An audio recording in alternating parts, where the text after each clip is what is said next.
We're going to be talking about issues for LGBTQI plus asylum seekers and refugees. So there's a few terms that we need to define first of all.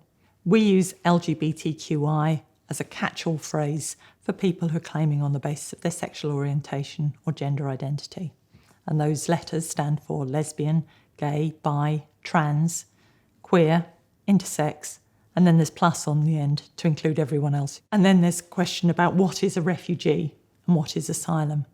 A refugee is someone who's at risk if they go home and they need asylum, which is a place of safety. You can claim asylum if you're in the United Kingdom and you can show that, first of all, you are LGBTQI+, or that other people think you're LGBTQI+, that you're going to be at risk of serious harm because of your sexual orientation or gender identity, that the state either can't or won't protect you from that serious harm, and that there isn't anywhere else that you can go in the country to live safely.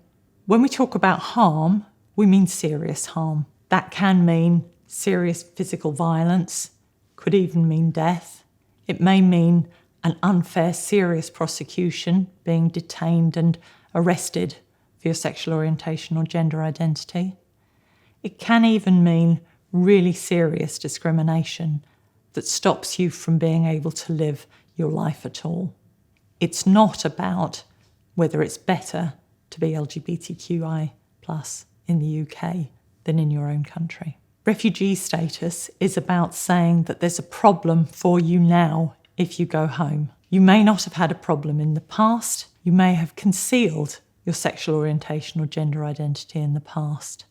That doesn't stop you being a refugee if you're at risk if you went home now. For people who claim asylum on the basis of their sexual orientation and gender identity, there are two main things that they need to prove.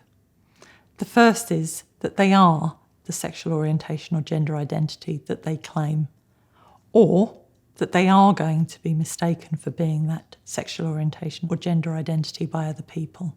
The second thing is that they have to prove that their country is dangerous enough for them to qualify to have asylum in the United Kingdom. Now, for some countries, that's very clear. It's very well known and accepted that there's a really serious risk in that country.